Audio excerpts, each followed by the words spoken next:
এখন কথা বলতে বলতে গতকাল তো একজন বলেই ফেললো যে কোরআন শরীফ নাকি বদরের যুদ্ধে পুড়ে ছাই হয়ে গেছে। 27 জন শয়তান মিলে আবার এই কোরআন লিখেছে। জোরে বলেন নাউজুবিল্লাহ। সে কোরআন বদরের যুদ্ধে পুড়ে ছাই হয়ে যায়, জেনে রাখুন। ইতিহাস আমার কাছে আছে, পিকে হিটলার লেখা ইতিহাস আমার কাছে আছে।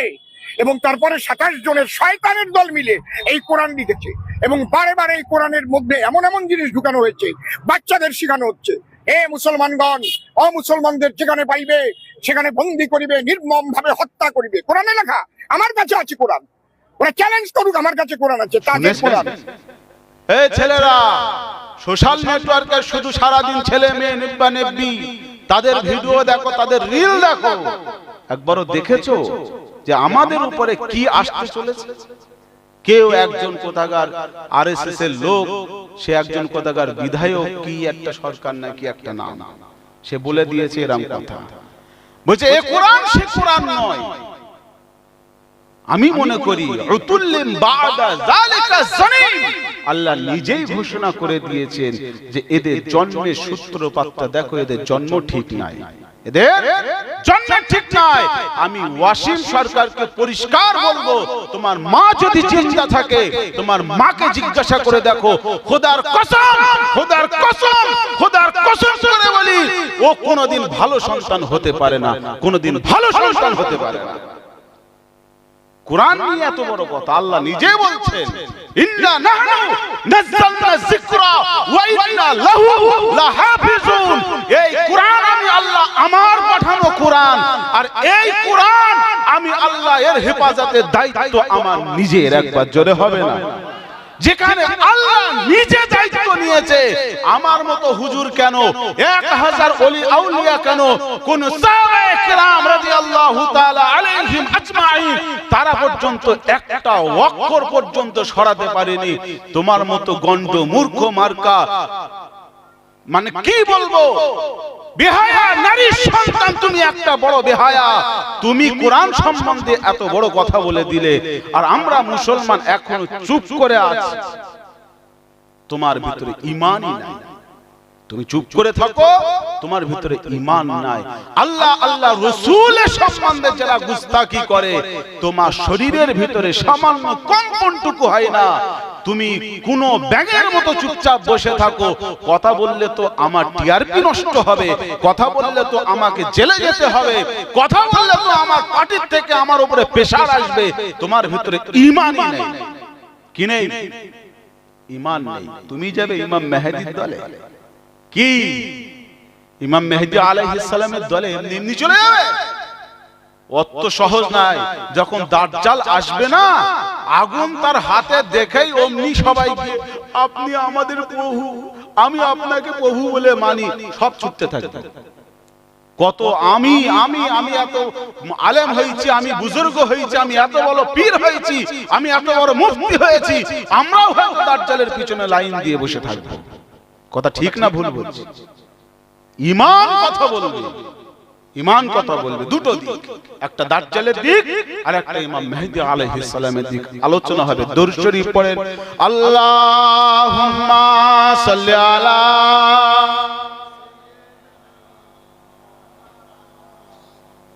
ওয়া আলা আলি সাইয়্যিদিনা,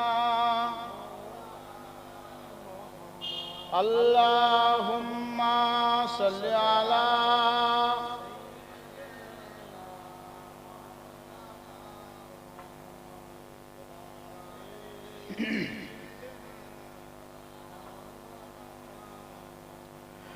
कमली वाले निगाहे करम हो, अगर कमली वाले निगाहे करम हो, अगर न दवा चाहिए न शफा चाहिए।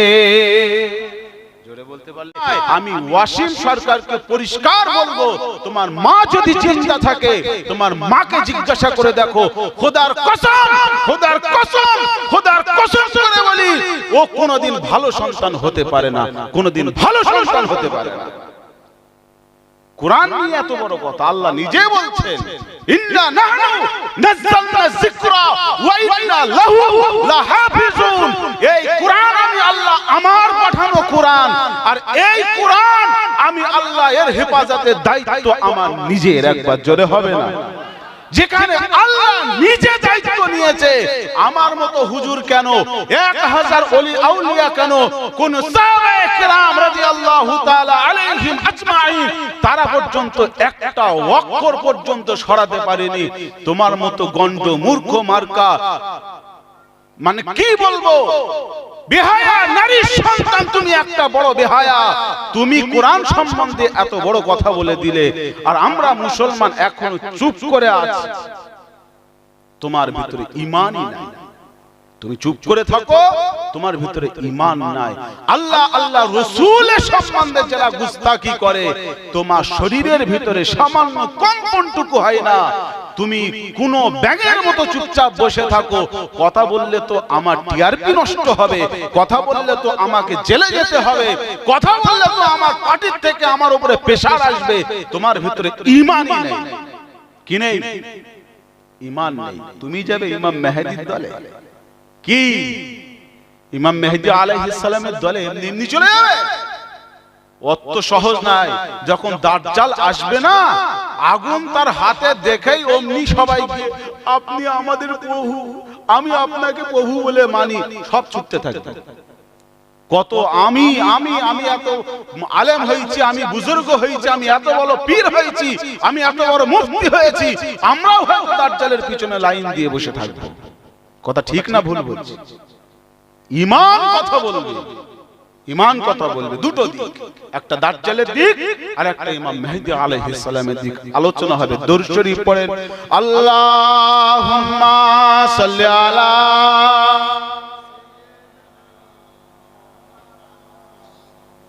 ওয়া আলা আলি সাইয়্যিদিনা আল্লাহুম্মা সাল্লি আলা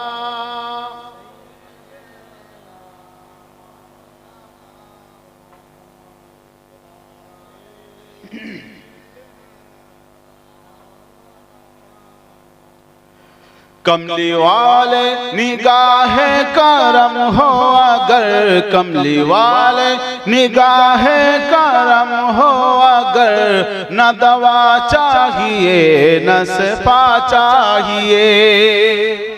জোরে বলতে পারলেন না? সুবহানাল্লাহ বলতে কি এত কষ্ট হয়ে যাচ্ছে, তো কি করে বলে ইমাম মেহেদীর দলে থাকবো। कमली वाले निगाहे करम हो, अगर न दवा चाहिए न शफा चाहिए।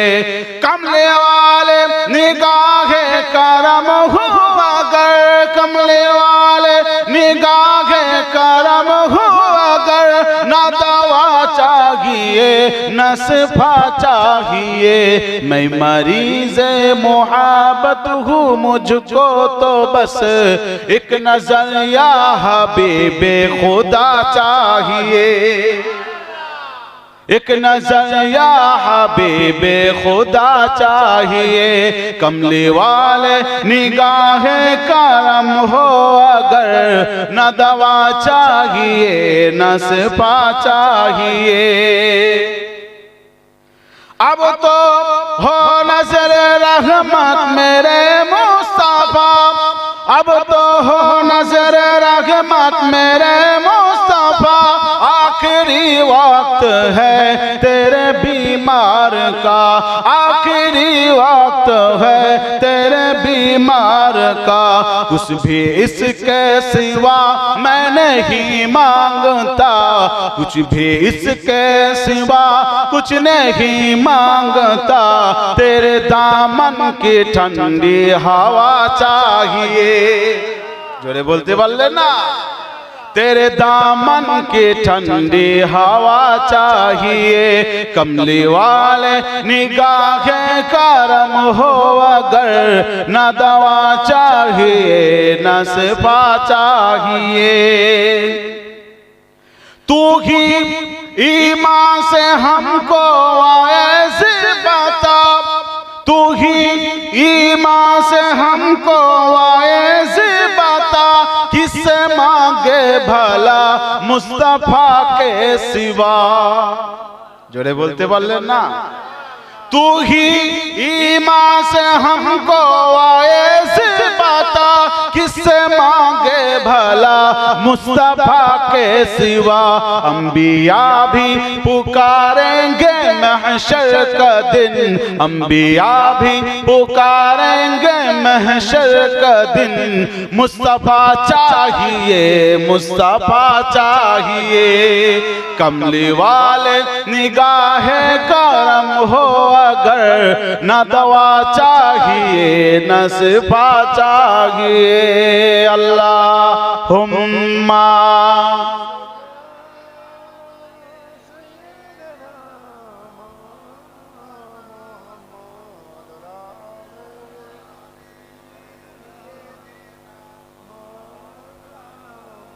হুজুর পাক সাল্লাল্লাহু আলাইহি ওয়াসাল্লাম 40 বছর বয়সে আল্লাহর হুকুম হলো ইসলাম প্রচারের জন্য।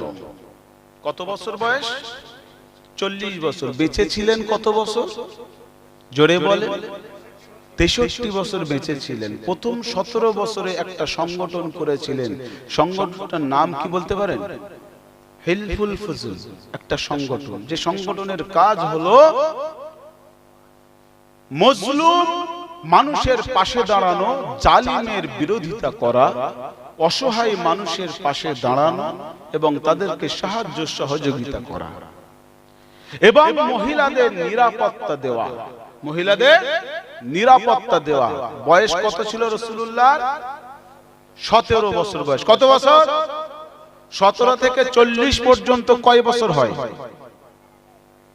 কথা বলেন, হিসাব ভুলে গেছে। এ বাজারে 4 কেজি আলু, 5 কেজি টমেটো, 6 কেজি বেগুন, 7 কেজি পটল একসঙ্গে বলে ফটাফট হিসাব করে দিয়েছে।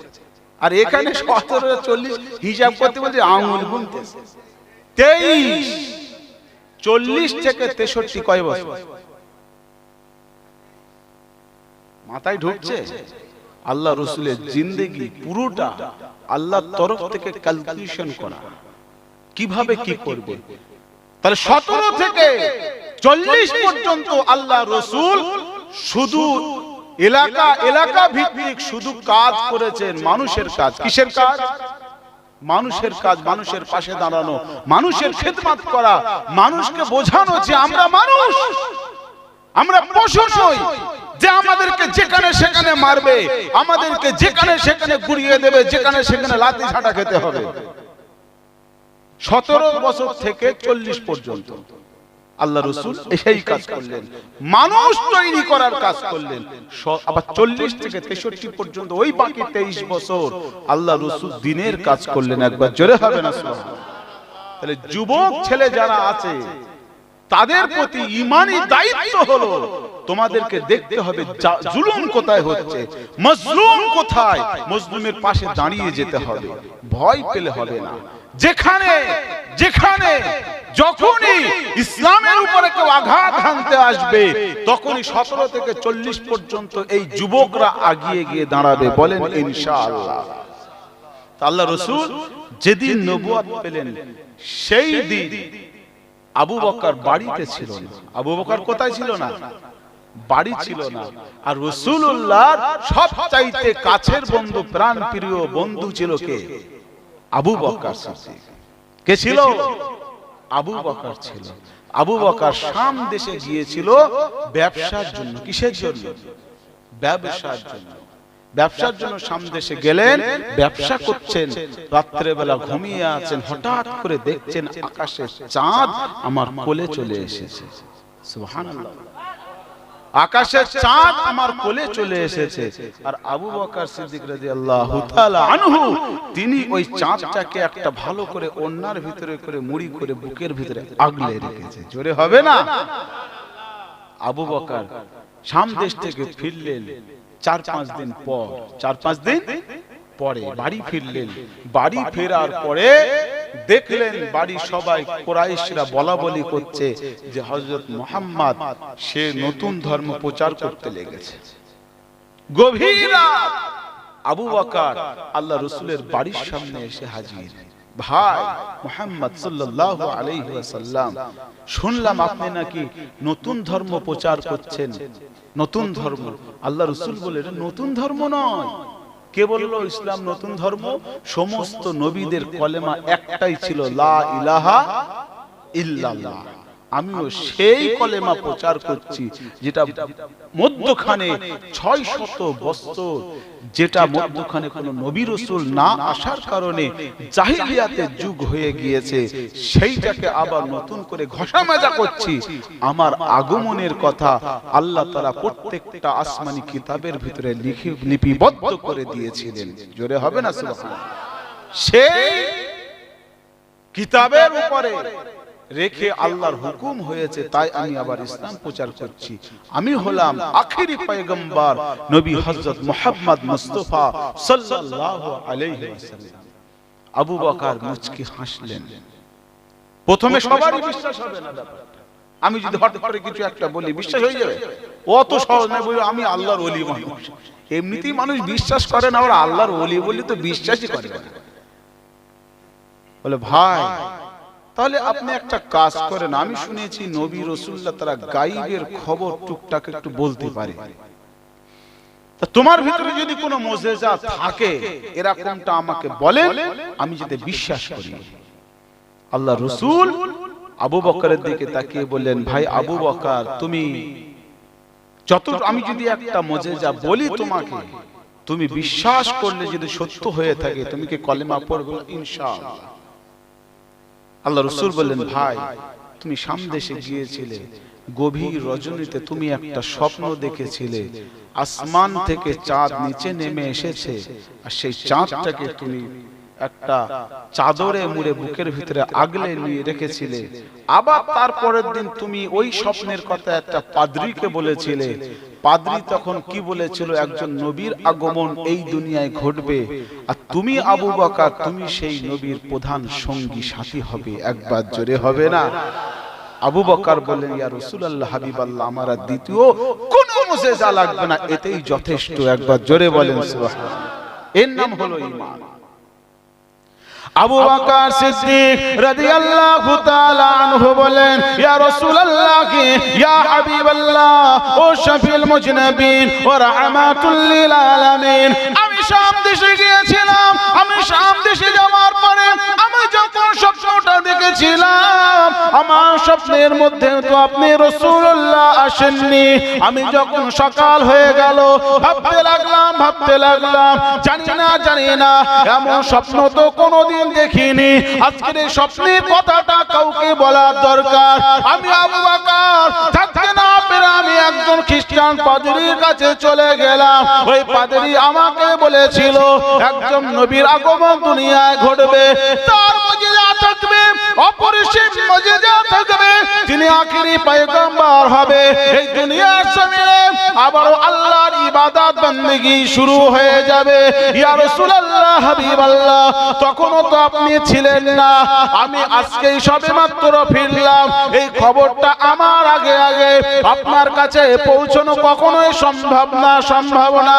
কেন? স্বপ্ন আমি দেখেছি, দাবি করার জন্য পাদ্রীর কাছে আমি ছুটেছি। ইয়া রাসূলুল্লাহ, ইয়া হাবিবাল্লাহ, ও শফিউল মুজনাবিন ওয়া রাহমাতুল লিল আলামিন, নিশ্চয় আপনি আল্লাহর পয়গম্বর, নিশ্চয় আপনি আল্লাহর রাসূল, নিশ্চয় আপনি আল্লাহর বন্ধু হবে, নইলে এইভাবে করে কোনদিন স্বপ্নের কথা কোন মানুষ বলতে পারে না। ইয়া রাসূলুল্লাহ, ইয়া হাবিবাল্লাহ, ও শফিউল মুজনাবিন ও রাহমাতুল লিল আলামিন, আপনার নূরের হাতটা বাড়িয়ে দিন, আমাকে এক বাক্যে পড়ে দিন কলেমা লা ইলাহা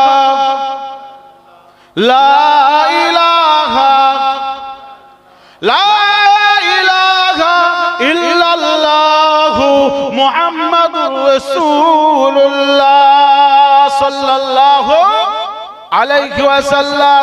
আল্লাহ রাসূল আবু বকরের হাত ছাড়ে না, আবু বকরের হাত ছাড়ে না। আবু বকর বললেন, ইয়া রাসূলুল্লাহ, ইয়া হাবিবাল্লাহ, আমার হাতটাকে কেন চেপে রেখেছেন? আল্লাহ রাসূল বললেন, আমার এমন একটা দিন আসবে, সম্মুখে আমি দেখতে পাচ্ছি এমন একটা দিন আসবে, এই মক্কা থেকে ত্যাগ করে আমাকে চলে যেতে হবে, মক্কা শরীফ থেকে হিজরত করে আমাকে অন্য শহরে চলে যেতে হবে। সেই দিন আমার সঙ্গী আপনি আবু বকর হবে।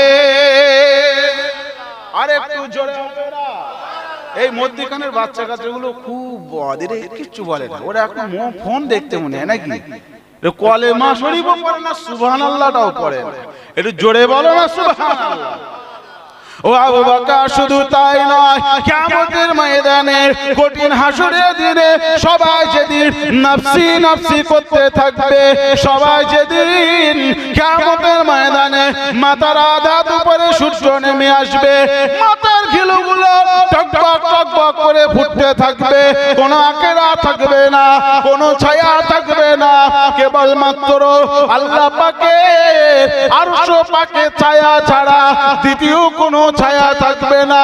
ও আবু বকর, সেদিন আল্লাহ পাকের নাম হবে ইয়া আল্লাহু ইয়া কাগ্গারু, ইয়া আল্লাহু ইয়া কাগ্গারু। ওই কিয়ামতের ময়দানে আল্লাহ পাক রব্বুল আলামিন রাগম্বিত হয়ে যাবেন। সমস্ত নবী আলাইহিস সালাতু ওয়াস সালামেরা তারা আমি রাসূলুল্লাহ আমার কাছে ছুটতে থাকবে, ইয়া রাসূলুল্লাহ কে, ইয়া হাবিবাল্লাহ। আজ কিয়ামতের ময়দানে আল্লাহ পাক রব্বুল আলামিন এখনো পর্যন্ত হিসাব নিকাশ শুরু করেননি। ইয়া রাসূলুল্লাহ, ইয়া হাবিবাল্লাহ, আপনি যদি কিছু ব্যবস্থা না করেন আমরা বরবাদ হয়ে যাব।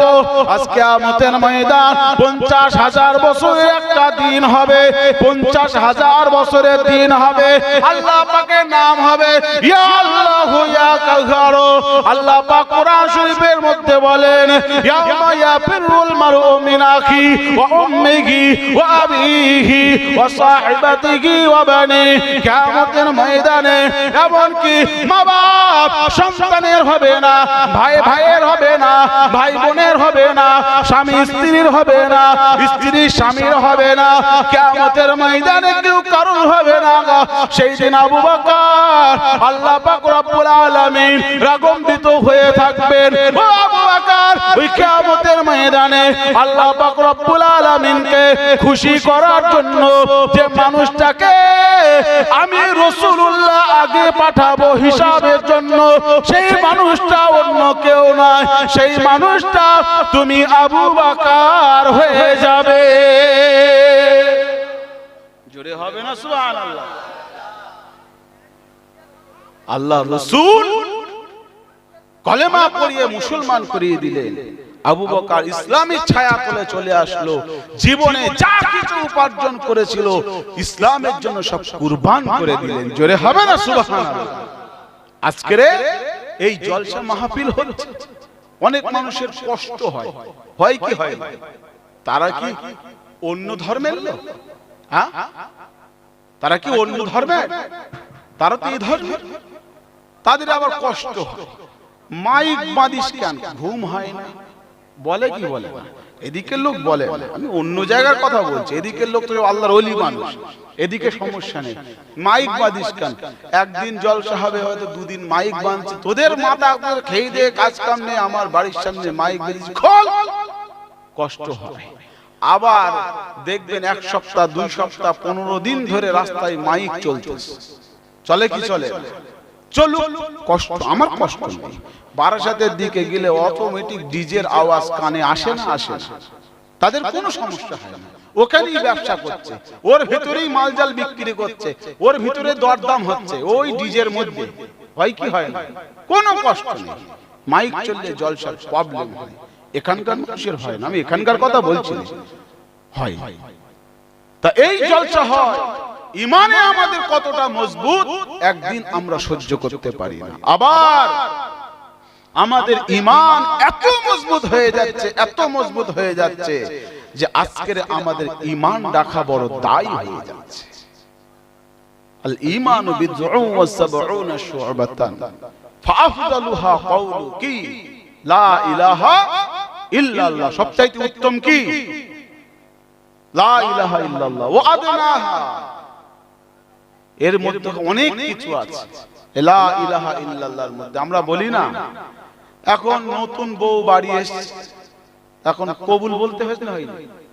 কবুল বলার পরেই তো বাড়ি আসে না, তার আগে আসে, তার আগে আসে। এখন আগে আসে, আগে আসে।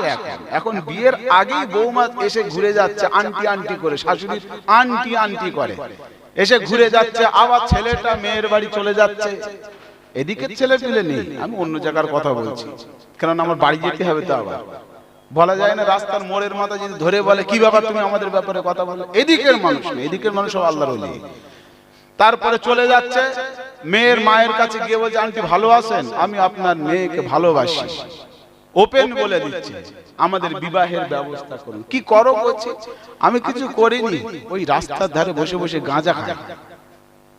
শাশুড়িরও গাঁজাখোর জামাই পছন্দ, যা গাঁজাখোর হলেই হবে, কেন গাঁজাখোর না হলে তো মেয়ের কথা শুনবে না, বুঝতে পারেন? গাঁজাখোর না হলে মেয়ের কথা শুনবে না, ওর ওই পছন্দ। ঠিক আছে চলবে, অসুবিধা নেই, গাঁজা মাঝে মধ্যে নিয়ে আসিস, আমি শাশুড়ি জামাই এক জায়গায় বসে খাবো। তা এখন নতুন বউ বাড়ি এসছে, এখন শাড়ি গেছে ছিঁড়ে, স্বামীকে বলছে স্বামী আমার একটা শাড়ি এনে দাও। কেন? আমি এনে দেবো। কেন? আমার জামা তুমি কিনে দেব নাকি? তা তোমার জামা আমি কিনে দেবো, তুমি আমারে কবুল বলে নিয়ে এসো, আমার শাড়ি দেবে না? না, কবুল বলি, যে শাড়ি দেওয়ার কথা তো নেই, আছে শাড়ি দেওয়ার কথা তো বলিনি। কিছুদিন পর শীতকাল, সোয়েটার নেই, চাদর নেই, স্বামীর বলছে আমার একটা সোয়েটার নেই, চাদর নেই, এবার শীতে কিন্তু এনে দেবে। কেন? আমি আনবো। কেন? তুমি কি আমার কোনোদিন সোয়েটার চাদর এনে দেছো? আমি তোমার দেবো। বলছে না, তুমি আমার কবুল বলে এনেছো, তুমি দেবে না? কবুল বলেছি, কিন্তু সেখানে তো সোয়েটার চাদরের উল্লেখ ছিল না, ছিল না। হাবি জাবি যত জিনিস লাগে ওই একই কথা, তোর কবুলটা শুধু বলিছি, তোর যে দিতে হবে, খাওয়াতে হবে, পড়াতে হবে, এ কথা তো আমি বলি যে তোরে পড়াবো খাওয়াবো, এরকম কথা তো ওর মধ্যে ছিল না। তা এখন বিচার বসবে কি বসবে না? এদিকে এরকম হয় না তো জানবে কি? বিচার বসে, বিচার বসছে, মোড়ল মাতব্বর তারা সবাই এসেছে, সবাই মিলে বলছে ভাই কি খবর, তুমি কবুল বলেছো আর তুমি দেখছো না মাল, বলছে ও হবে না মুরব্বি, একদম উল্টো পাল্টা কথা বলবে না। কেন? কবুল আমি বলেছি, কিন্তু মাল জাল যে দিতে হবে এই কথা তো তখন বলা ছিল না, ওইসব আমার সঙ্গে চলবে না। একজন মুরব্বি দাঁড়িয়ে বলছে কচি, ওই কবুলের মধ্যে তো শাড়ি রয়েছে, কবুলের মধ্যে চুড়ি রয়েছে, কবুলের ভেতরে ওর না ও যা যা লাগে, ওর খাওয়া পড়া, ওর ভরণ পোষণের পূর্ণাঙ্গ দায়িত্ব কবুলের মধ্যে। বলে কি বলে? হ্যাঁ, ঠিক তেমনি আফদালুহা কওলু লা ইলাহা ইল্লাল্লাহ, এক আল্লাহ পাক রব্বুল আলামিনের এই কলেমা শরীফের ভিতরে তোমার নামাজ, তোমার রোজা, তোমার তাসবিহ, তোমার তাহলিল, তোমার ওঠা, তোমার বসা, তোমার পরহেজগারিতা, তোমার জিকির, তোমার তেলাওয়াত, তোমার তাহাজ্জুদ, তোমার চাষ, তোমার আওয়াবিন, সবকিছু ওই লা ইলাহা ইল্লাল্লাহর মধ্যে আছে। একবার জোরে হবে না? জোরে বলতে পারলেন না? বুঝতে পেরেছেন ইমান কোন জায়গায়? কওলু ফাআফদালুহা লা ইলাহা ইল্লাল্লাহ ওয়া আদনাহা ইমাতাতুল আযা আনিত তরিক। আর সবথেকে ছোট একটা ইমানের শাখা বলবো, কষ্ট লেগে যাবে, বলবে ইমানের কথা বলতে গিয়ে তুমি আবার এইসব কেসব কথা বলতে কেন? এসব কথা আমার বলতে হবে কেন? এই কথা তো কোরআন বলছে, হাদিস বলছে, আমি বলবো কেন? আমি কে বলার? আমি কেউ নই। সবচাইতে নিম্ন শ্রেণীর একটা ইমানের শাখা হলো, রাস্তা দিয়ে যাচ্ছেন, একটা পাথর রাস্তার উপরে পড়ে আছে, রাস্তার উপরে একটা পাথর পড়ে আছে, ওই পাথরটা সরিয়ে ফেলে দিয়ে আপনি রাস্তা দিয়ে চলে গেলেন, পায়ে হাই মেরে দেয়, পায়ে হাই মেরে ফেলে দিলেন, এই মনে করে এই রাস্তা দিয়ে কোনো ইমানদার যদি হেঁটে যায় আর এতে যদি পা লাগে বা সাইকেলের চাকাটা ওর উপরে উঠে যায়, পড়ে যাবে, ইমানদারের কষ্ট হবে, এই মনে করে তুমি সরিয়ে দিলে ইমানের ৭০টা শাখার ভিতরে একটা শাখার নাম হলো কষ্টদায়ক বস্তু রাস্তা থেকে হটিয়ে দেওয়া। একবার জোরে হবে না? তাহলে শুধু কষ্টদায়ক, ওই কষ্টদায়ক মানে শুধু ওই নয় যে রাস্তার পাথরটাই শুধু কষ্ট, আর কষ্ট নেই, আমি রাস্তা দিয়ে যাচ্ছি, কোনো একটা ছেলে ধরে বলছে গালাগালি দিচ্ছে, আর আপনি দেখলেন একজন ভালো মানুষ থেকে গালাগালি দিচ্ছে, আপনি দাঁড়িয়ে গেলেন, দাঁড়িয়ে দাঁড়িয়ে শুনে শুনে শুনে শুনে চলে গেলেন, রাস্তা দিয়ে বেরিয়ে চলে গেলেন, তাহলে কি কষ্টদায়ক বস্তু সরাতে পেরেছেন? হ্যাঁ, পারেননি। একজন মুসলমান আর একজন মুসলমানের সঙ্গে ঝগড়া করছে, লড়াই করছে, মারামারি করছে, আপনি সেখানে চুপ করে দাঁড়িয়ে দাঁড়িয়ে মজা নিচ্ছেন। আপনি মজা নিচ্ছেন সেই জায়গায় দাঁড়িয়ে দাঁড়িয়ে, আপনি ইমানদার? এরকম অসীমের মতো কোন কুত্তা, অসীমের মতো কোন জানোয়ার সে আল্লাহ আল্লাহ রাসূলের সম্বন্ধে কথা বলছে, আর আপনি চুপ করে কোন ব্যাঙের মতো বসে আছেন ঘরের ভিতরে। বেশি কথা বললে তো আমার দাওয়াত চলে যাবে, বেশি কথা বললে আমার টিআরপি কমে যাবে, এই মনে করে আপনি চুপ করে বসে আছেন। আপনি ইমানদার? আমার ওয়াজ পরিষ্কার নাকি একটু ভেজাল লাগতেছে? পরিষ্কার কিনা দেখেন তো আপনি ইমানদার কিনা। তারপরে জান্নাতে গাছ লাগান। জান্নাতে অনেক গাছ আমরা লাগাবো, অনেক গাছ লাগাবো, কিন্তু সর্বপ্রথম আমাদের জমিন, এই জমিন ঠিক করতে হবে যে আমাদের জমিন কোন জায়গায়, গাছটা লাগাচ্ছি কোন জায়গায়। গাছ যদি জমিনে না লাগিয়ে পাকা রাস্তায় তুমি গাছ লাগাও, জমিনে না লাগিয়ে যদি ট্রেন রাস্তায় গিয়ে তুমি গাছ লাগাও, ছাদের উপরে গাছ লাগাও, গাছ বড় হবে না। জমিন লাগবে, মাটি লাগবে। বিশ্বনবী সরকারে দু আলম শাফিউল মুজনিবিন রাহমাতুল লিল আলামিন আবু বকরকে বললেন, ও আবু বকর, আজকে তুমি যে ঈমানটা নিয়ে এসেছো, তুমি কি শুধু আমার উপরে ঈমান এনেছো নাকি? আল্লাহ রাসূলের মুখের পানে চেয়ে তাকিয়ে তাকিয়ে আবু বকর বলতে লাগলেন, ইয়া রাসূলুল্লাহ, ইয়া হাবিবাল্লাহ, ও শাফিউল মুজনিবিন ওয়া রাহমাতুল লিল আলামিন, ঈমান শুধু আপনার জবানের কথাতেই আমি এনেছি। আপনি যদি বলেন ডাইনে যেতে হবে, আমি চোখ বুজিয়ে ডাইনে চলে যাব। আপনি যদি বলেন বাঁয়ে যেতে হবে, আমি কোনো দিকে তাকাবো না, আমি বাঁয়ে চলে যাব। আপনি যদি বলেন শুয়ে পড়তে হবে, আমি আবু বকর কোনো দিকে শুয়ে কোনো দিকে না তাকিয়ে আমি আবু বকর শুয়ে পড়ব। আল্লাহ রাসূলের সময় হয়ে গেল, মদিনা শরীফে হিজরতের সময় হয়ে গেল। কাফির মুশরিকরা চারিদিকে আল্লাহ রাসূলের বাড়িটা ঘেরাও করে ফেললো। আল্লাহ রাসূলকে দোয়া শিখিয়ে দেওয়া হলো। সূরা ইয়াসিনের 9 আয়াত কিংবা 15 কিংবা 11 আয়াত আল্লাহ রাসূলকে শিখিয়ে দেওয়া হলো। আল্লাহ রাসূল শেখানোর পরে একটা বালিতে এক মুঠো বালি নিয়ে ওই বালিতে ফুঁক দিলেন। আল্লাহ রাসূল বললেন, ওগো রব্বুল আলামিন, আল্লাহ, আমার কাছে তো এক মুঠো বালি সামনে যদি ছড়িয়ে দিই, আমার বাড়ির চতুর্দিকেও চারিদিকে আমার বাড়ির চতুর্দিকে তো কাফের মুশরিকরা, কুফারে কুরাইশরা উলঙ্গ তরবারি নিয়ে দাঁড়িয়ে আছে, সবার চোখে কিভাবে পৌঁছাবে? আল্লাহ পাক হুকুম করে দিলেন, ইয়া রাসূলুল্লাহ, ইয়া হাবিবাল্লাহ, আয় আমার দোস্ত, আয় আমার হাবিব, আপনি চিন্তা করবেন না, সম্মুখে ছুঁড়ে দেওয়ার দায়িত্ব আপনার, আর সকলে চোখে চোখে পৌঁছে দেওয়ার দায়িত্ব আমি আল্লাহ পাক রব্বুল আলামিনের। সম্মুখে ছুঁড়ার দায়িত্ব শুধু আপনাদের, আর সবার চোখে পৌঁছে দেওয়ার দায়িত্ব আমার। কেউ যদি আল্লাহ আল্লাহ রাসূলের শানে গুস্তাখি করে, বাধা হয়ে প্রতিবাদ করা শুধু আমাদের দায়িত্ব। সে মরবে কি বাঁচবে কি জাহান্নামে যাবে, বাকি ঠিক করবেন তো আমার আল্লাহ। কে ঠিক করবে? সেই ঈমান আছে আমাদের। আল্লাহ রাসূল মাটিটা বালিটা নিলেন, সামনে ছড়িয়ে দিলেন, সবার চোখে চোখে কুফারে কুরাইশদের পৌঁছে গেল। একবার জোরে হবে না? আল্লাহ রাসূল ওই চোখ ঘষতে, যে সবাই চোখ ঘষছে, তার মধ্যখান দিয়ে আলীকে বললেন, শুয়ে পড়ো। আলী রাদিয়াল্লাহু শুয়ে পড়লেন। আপনি চিন্তা করতে পারছেন, আমার বাড়িতে একটু আগে আগে সরে আসেন, পিছনে মানুষ বসতে পারছে না, আগে আগে সরে আসেন। বাইরে যারা দাঁড়িয়ে আছো, কোচি চলে আসো, এক্ষুনি বিরানি হবে, দোয়া হবে, এক্ষুনি, একদম দেরি হবে না। হ্যাঁ, এর ভিতরে আসো, ভিতরে চলে এসো সবাই। হ্যাঁ, হাঁড়ির দিকে বেশি লোকজন জড়ো করে লাভ নেই। হ্যাঁ, খাবার এখানেই দেওয়া হবে, হাঁড়ির গোড়ায় বসলেও কিন্তু বিরানি ওখানে দেওয়া হবে না। হ্যাঁ, ওখানে হাড়ির গোড়ায় বসলেই বুঝি বিরিয়ানি হয়ে যাবে নাকি? দেবে না কেউ, এখানেই আসতে হবে বিরিয়ানির জন্য। তা বাইরে না দাঁড়িয়ে ভিতরে চলে আসো, আর আপনারা একটু সামনে চলে আসেন, পিছনে মানুষ বসতে পারছে না।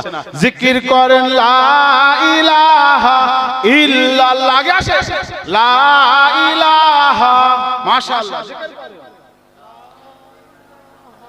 ইল্লাল্লাহ, লা ইলাহা,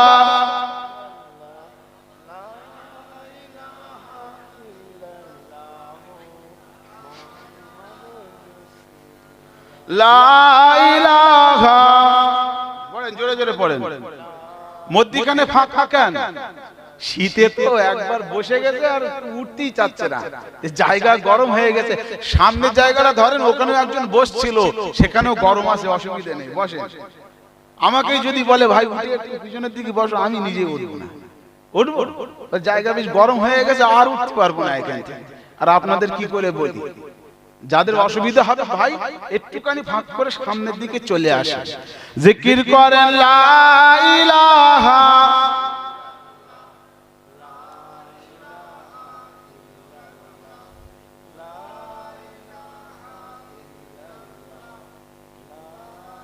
লা ইলাহা ইল্লাল্লাহু মুহাম্মাদুর রাসূলুল্লাহ সাল্লাল্লাহু আলাইহি ওয়াসাল্লাম।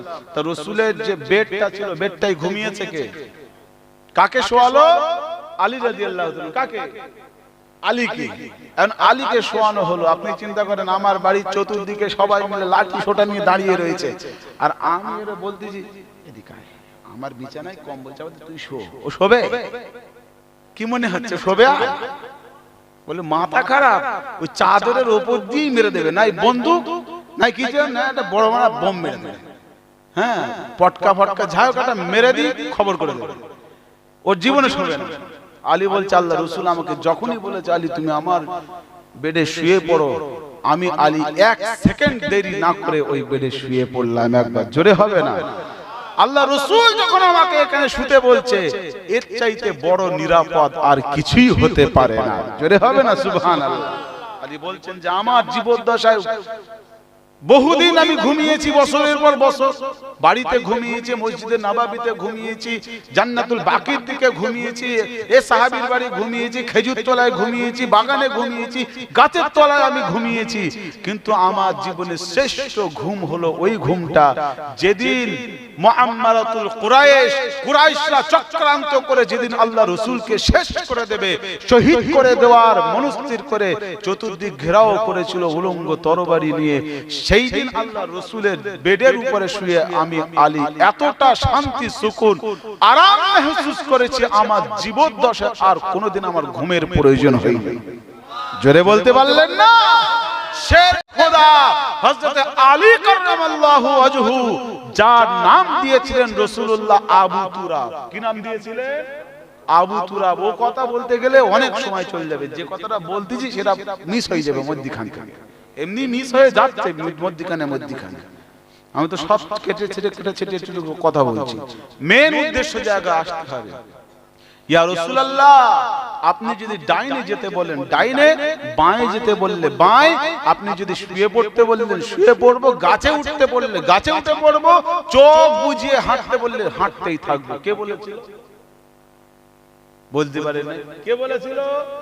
আবু বকর সিদ্দিক রাদিয়াল্লাহু তাআলা আনহু। ওই কলেমা শরীফ পড়তে মুসলমান হওয়ার পরই ঈমান আমাদের আসে তো। আল্লাহ রাসূল যে রাস্তায় চলতে বলেছে আমরা চলতিস তো?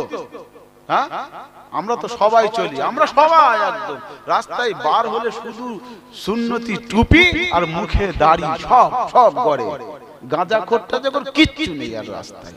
আজকে থেকে সব ঈমানদার, সব কি ঈমানদার বলেন ইনশাআল্লাহ। আল্লাহ রাসূল সাল্লাল্লাহু আলাইহি ওয়াসাল্লাম আলীকে শুইয়ে দিলেন, আমার বেডে আলী তুমি শুয়ে পড়ো। আলী রাদিয়াল্লাহু তাআলা আনহু শুয়ে হলেন, শুয়ে পড়লেন। আল্লাহ রাসূল হাতের বালিটা নিয়ে যখন সামনের দিকে একবার করে ছড়িয়ে দিলেন, সবার চোখে চোখে চলে গেল, সবাই চোখটা ডলাডলি করতে লেগেছে। আল্লাহ রাসূল কি জিবরাইল বললেন, ইয়া রাসূলুল্লাহ কি ইয়া হাবিবাল্লাহ, এবার বেরিয়ে পড়েন। আল্লাহ রাসূল বেরিয়ে পড়লেন, আবু বকরের ঘরের দিকে দৌড়ালেন।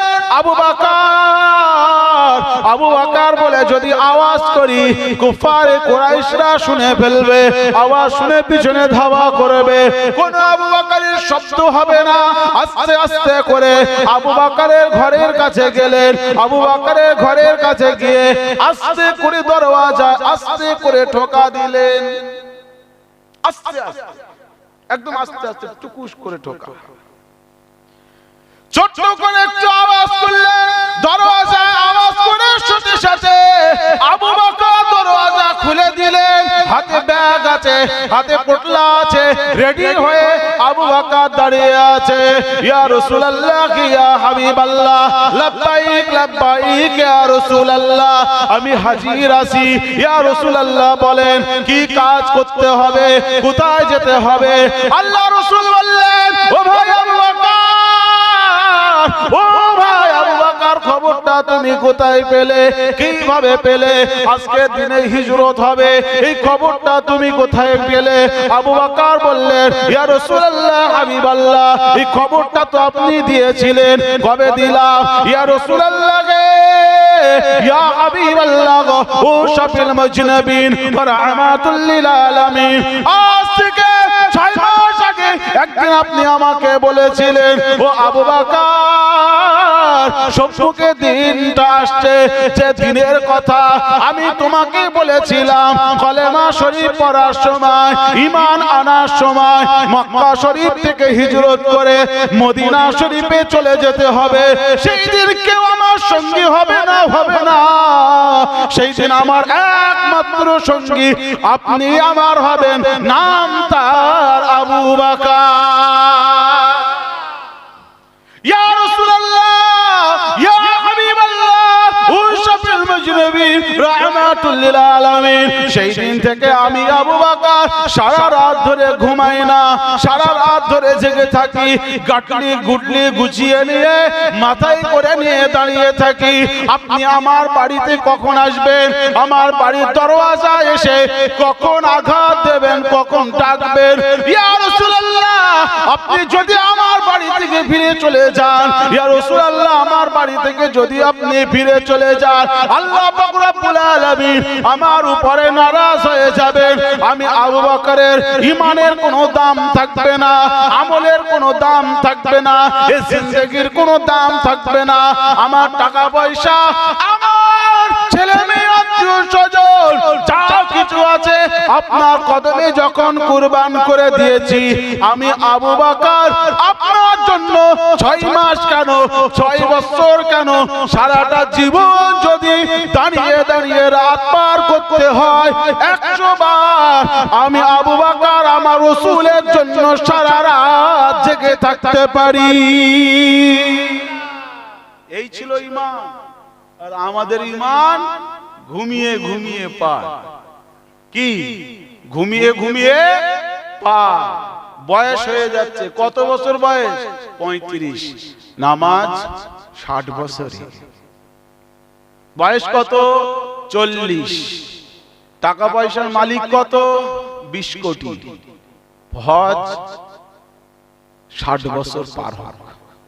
60 বছর পার হয়েছে, মালের সুগার থেকে শুরু করে ব্লাড ক্যান্সার, তারপরে বিভিন্ন কিডনি সমস্যা, হার্টের সমস্যা জর্জরিত।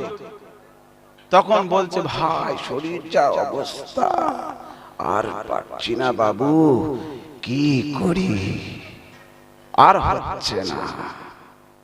টাকা ছিল কোন সময়? 40 বছর বয়সে ওর কাছে 20 কোটি টাকা। হজ ফরজ হচ্ছে 60 বছরে গিয়ে। সুগার তো পুরো শেষ, দাড়ি টাড়ি সব পেকে গেছে, এইবারে বড় বড় রাখতে হবে। সারা জীবন মস্তানি করে গেছে, বুড়ো বয়সে আর কিচ্ছু পাচ্ছে না, কারোর সঙ্গে মস্তানি করতে পারে না, তো মসজিদে ইমাম সাহেবের কোলে লেগে। এদিকের মানুষের লাগে না। কিচ্ছু পায় না, লাস্টে মসজিদের ইমাম সাহেব মানে কারোর কাছে এর সঙ্গে যদি বলে এই তুই এটা করছিস, হাট হাট হট করে দিচ্ছে। সবাই যার কাছে গেছে, বড় ছেলের কাছে গিয়ে মোস্তানি করতে, বড় ছেলে মারবো দেখবে একটা, হাট এখান থেকে, সবাই সরিয়ে সরিয়ে দিচ্ছে। তা মোস্তানি করার জায়গা কোথাও পায় না, লাস্টে ইমাম সাহেবের পিছনে লেগে। ইমাম সাহেব কি তুমি বেঁকে নামাজ পড়বে? কিচ্ছু পায় না, তুমি বেঁকে নামাজ পড়বে কোথাও কিছু পান। ইমাম সাহেব টুপি কিন্তু আপনার বেঁকা থাকে, আমি মাঝে মাঝেই দেখিছি নামাজ পড়ার সময় টুপি বেঁকা থাকবে কেন? আছে না নাই? এদিকে সব আল্লাহর ওলি, এদিকের মানুষ এরকম করে না, এদের অসুবিধা হয় না, হয় অন্য অন্য দিকে হয়, ওখানে গিয়ে মোস্তানি করতে শেষে। কিন্তু যখন তোমার হজ ফরজ ছিল তখন তুমি হজ করোনি, যখন তোমার নামাজ ফরজ ছিল তখন তুমি নামাজ পড়োনি, যখন তোমার দান খায়রাত করার সময় ছিল তখন তুমি দান খায়রাত করোনি। তুমি বলছো আমি ইমাম মেহেদীর দলে থাকবো, অত সহজ নয়। তুমি এই বয়সে তুমি ইমাম মেহেদীর দলে থাকতে পারলে না, 60 বছর বয়সে ইমাম মেহেদীর দলে থাকবে, অত সহজে তুমি ইমাম মেহেদীর দলে জায়গা পাবে না, পাবে না, পাবে না।